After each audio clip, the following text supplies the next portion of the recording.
Putin had a war plan for 2026, the collapse of the Donbas, the taking of territory on the left bank of the Dnipro River. This was all supposed to happen as Russia's unstoppable momentum led to Ukraine's forces crumbling under Russian pressure. But those plans have already fallen to pieces. Ukraine is taking control as it has flipped the script. Russia thought it would finish the war in 2026, but it's Ukraine who will win it all, as Putin burns through more soldiers than he can replace. Russia's plan is all about advancing. Putin has built a force of about 700,000 soldiers in Ukraine, and their job in 2026 is to advance deep into Ukraine on several axes. The Dnipro River is a key target. Putin wants Russia's troops to get as close to the left bank of that waterway as possible, and perhaps even get to the point where they could cross it. Donetsk, of course, is very high on the agenda. Putin has the legendary fortress belt in his sights, and he wants Russia to push toward the cities of Sloviansk and Kramatorsk. This one is huge for Russia. The closer it gets to taking those cities, the nearer it comes to taking Donetsk and, by extension, the entire Donbas region. That has been the key in all peace talks that have occurred between Ukraine and Russia so far. But there's more. Putin's plans are as ambitious as they come in 2026. Beyond these two key targets, Russia will do everything in its power to consolidate its control over the Black Sea coast, which in turn feeds into the taking of Donetsk, and could also relieve Ukrainian pressure on Crimea and the Black Sea Fleet that has been backed into a useless Novorossiysk corner for much of the invasion. That hasn't been working out well recently, as Ukraine is building bigger and better drones that it's using to attack that new base, as it did on March 2nd, when Ukraine damaged a pair of warships that are part of the Black Sea Fleet in Novorossiysk. And it keeps on going. Russia wants to complete the capture of Luhansk, which is the other key part of the Donbas region that needs to fall alongside Donetsk. But wait, Russia says that the fall of Luhansk has just happened, for the third time since the Ukraine invasion started. The Institute for the Study of War, or ISW, reported on April 1st that Russia's Ministry of Defense made the grand proclamation that Russia has seized the entirety of the Luhansk region. But even though this is the third time that Russia has claimed as much, and the ISW notes that it does indeed control 99.84% of Luhansk, the oblast is still yet to completely fall. Nadia and Novaya Rivka, which both lie east of Borova, are still holdouts. Presumably, Russia will want to capture those settlements so that it can claim for a fourth time that Luhansk has fallen. The fourth time might actually be the charm. Oh, and Russia still wants to create a buffer zone that stretches from Chernihiv through Sumy and into the Kharkiv Oblast, which would provide protection for Russian border regions against Ukrainian counter-invasion. Advances in the Zaporizhia and Hulia-Pola directions are also on the agenda, with the former also supposed to enable Russia to create a secondary buffer zone that it can use to prevent Ukraine's forces from advancing from the south and into Donetsk. Phew.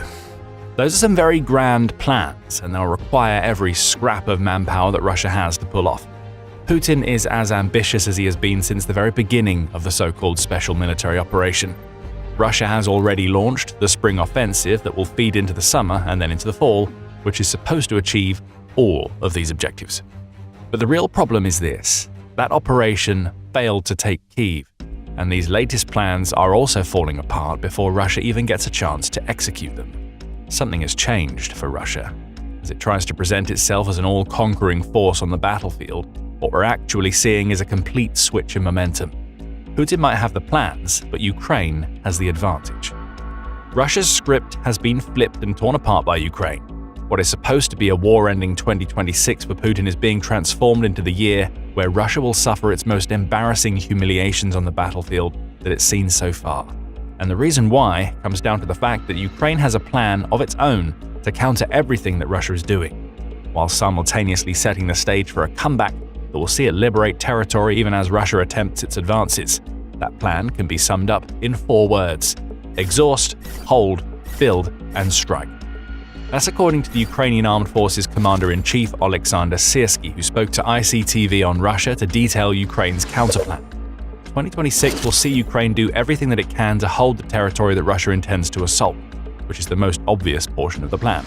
Ukraine doesn't want to lose that territory. Every square mile relinquished to Russia brings Putin closer to his goals. In holding that territory, Ukraine also completes the second part of this plan, which is to exhaust Russia's forces.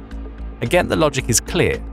Putin and his cronies have shown time and time again that their main strategy on the ground is to throw meat and metal at Ukraine's defenses until they collapse. The longer Ukraine holds the territory that Russia attacks, the more of this meat and metal gets destroyed, which in turn limits the strength of Russia's military.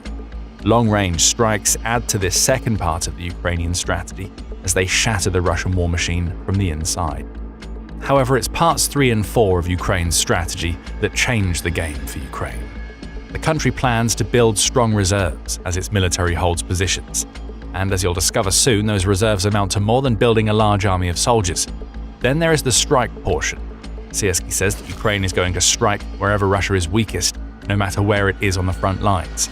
In other words, Ukraine is going to liberate as much territory as it can, and it'll do it for 2 reasons.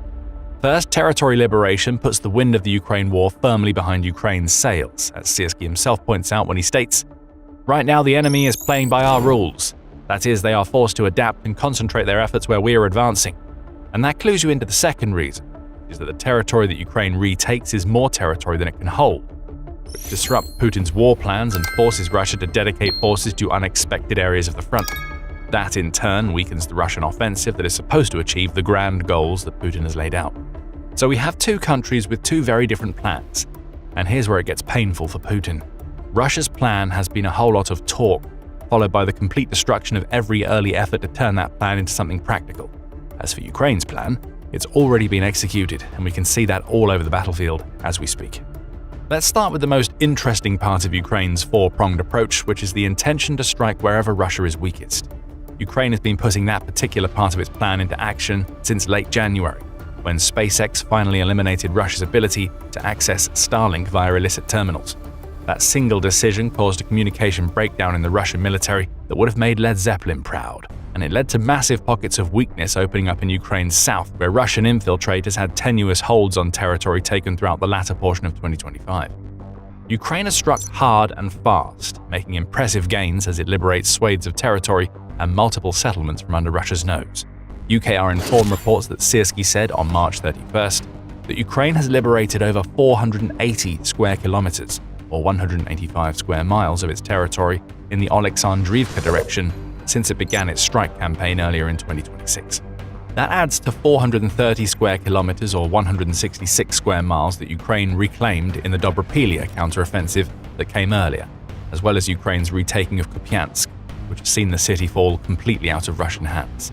Siersky adds that these operations are already forcing Russia to divert troops from the Pokrovsk and Ocheritina directions, which means that they're having the precise impact that Ukraine wants them to have. Force Russian diversions, create yet more weakness on the front. Oh, and do you remember the southern buffer zone that we mentioned earlier? Ukraine retaking so much territory in the Oleksandrivka sector has made that buffer zone a no-go for Russia. Putin can't create a buffer using territory that Russia no longer controls. And as Ukraine advances further in that direction, which seems the most likely course in the coming months, what was supposed to be a buffer zone is going to transform into an avenue that Ukraine can use to funnel troops in the direction of Donetsk. So the strike portion of Ukraine's 4-part war-winning plan is already well underway.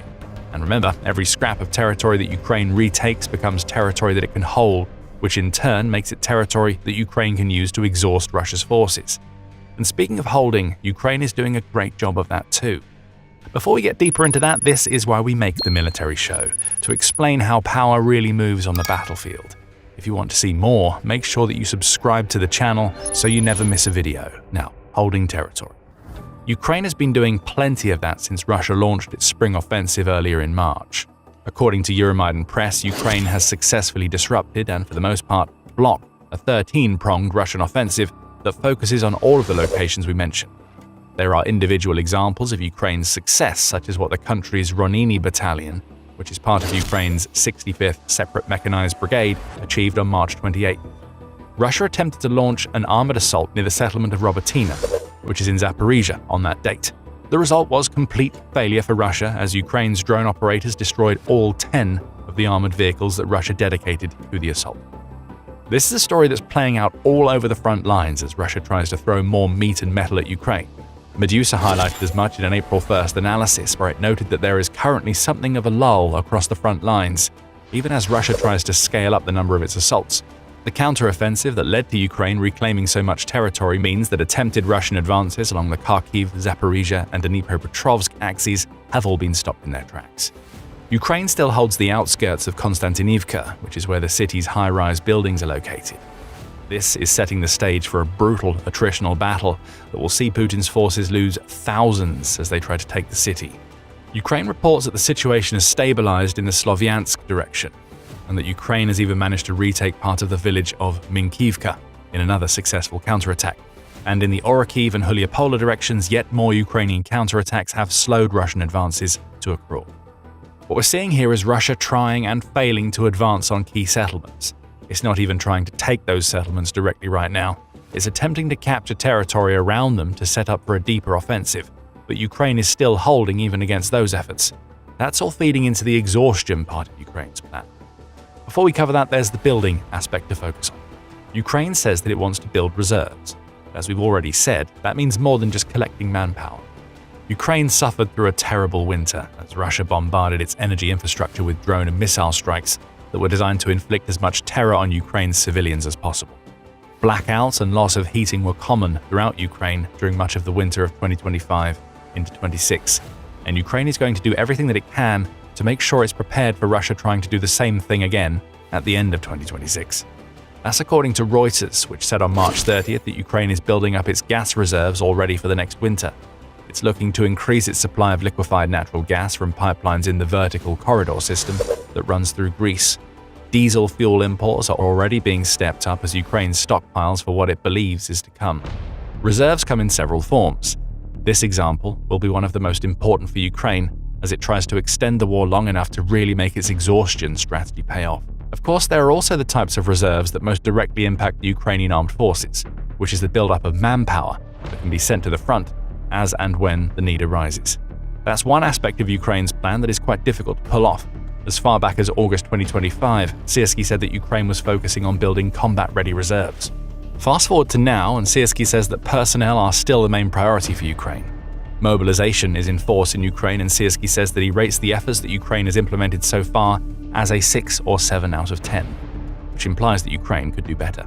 Syrskyi recognizes that the armed forces must create the proper conditions to ensure those it recruits don't go absent without leave, or AWOL, as he states. The main reason for going AWOL is unwillingness to serve and fear for one's life. The transition into military service, from recruitment centers to training, should be as smooth and painless as possible. Ukraine is working on improving the conditions for mobilization, with a focus on every part of the chain from accommodation to training and nutrition. The aim seems to be to make that process as smooth as possible, which will lead to benefits on the back end as Ukraine manages to retain more of the soldiers that it recruits. Higher retention leads to the ability to build reserves, and those reserves feed into every other aspect of the plan that Ukraine has implemented to cripple Russia's 2026 campaign. And with that, we come back to exhaustion. Russia launched its spring offensive in early March. We were already starting to see the impact of Ukraine's exhaustion strategy pay off earlier in 2026. The first 3 months of 26 have seen Russia churn through 89,000 soldiers, and Russia is now dealing with around 1,500 casualties per day. The good news for Putin is that this figure is lower than the 100,000 or so soldiers that Russia lost between November 2025 and January 26. However, we've also seen a sharp increase in Russia's casualty rate since the spring offensive was launched, including a record-breaking day when Putin burned through over 1,700 of Russia's soldiers on March 17th, which is the highest daily total so far in 2026. And that's the big point, so far. As Russia attempts to intensify its attacks, Ukraine's successful execution of the strike and hold parts of its strategy are key to ramping up Russia's losses even further. Ukrainian Defense Minister Mikhailo Fedorov says he wants Ukraine to achieve a monthly casualty toll of 50,000 against Russia. Ukraine isn't there yet, but if it manages to make 1,700 plus daily Russian casualties a regular occurrence, which is very possible as Russia tries to push harder than it has for months, 50,000 may not seem such a crazy target. After all, 1,700 multiplied by 30 days makes 51,000 casualties. Even if Ukraine doesn't hit the 50,000 casualties target, the plan Ukraine has created means that any shortfall will be more down to Russia backing off because of the scale of its losses, rather than Ukraine's defenses crumbling. When Syrskyi says that he wants to make Russia play by Ukraine's rules, this is what he means. More casualties, the liberation of territory, holding where it's most important, diverting Russia's forces, and building reserves to ensure Ukraine can keep fighting for as long as possible, combine to form the path to victory for Ukraine. As for Russia, its main goal of finishing the war that Putin started over 4 years ago by the end of 2026 has already been shattered. What Russia wants is to increase the scale and size of its assaults, which it sees as the key to toppling Ukraine's defenses. Of all the directions in which Putin wants to push, Kharkiv stands out as the most important outside of the Donetsk fortress belt. That settlement would provide Russia with a route to the Dnipro River's left bank, which in turn allows for a push against Zaporizhia city. But to take Kharkiv, Russia has to topple Huliopole. As we mentioned earlier, Ukraine has been counterattacking in that sector, causing casualties in the process. The Russian march on Kharkiv has already been reversed, and Ukraine clearly plans for more of the same. This is not how things were supposed to go for Putin. Ramping up assaults was meant to mean more territory taken, not territory lost amid thousands of casualties. But that's what's happening to Russia right now, and as the new Voice of Ukraine reports, the Kremlin is already so wary of what it's seeing on the battlefield so early in Russia's offensive that it's already starting to scale back its goals for 2026. Troop shortages are already starting to choke that offensive, the outlet reports. That has led to the Kremlin pushing back goals like creating the buffer zone in the Sumy region and pushing further into Zaporizhia back into the second half of 2026, and in some cases, 2027. Objectives in Kharkiv and on the Black Sea coast are already being shelved entirely, Ukraine's military intelligence points out. And in place of the grand offensive that Putin envisioned for 2026 are the same infiltration tactics that Russia started using in 2025. So small groups of Russian soldiers are going to push forward, get isolated, be destroyed, and then be replaced by more in a cycle of death that feeds right into the exhaustion aspect of Ukraine's own plans. Ukraine is taking control of the war. The battlefield has been flipped, and every plan that Russia created for 2026 is already in tatters. Russia will keep trying to push forward. It will even make some gains, but with objectives already being pushed back, the Kremlin is basically admitting that it's overreaching. This is Ukraine's year to put an end to Russia's aggression, and it's already executing its plan to do that very well.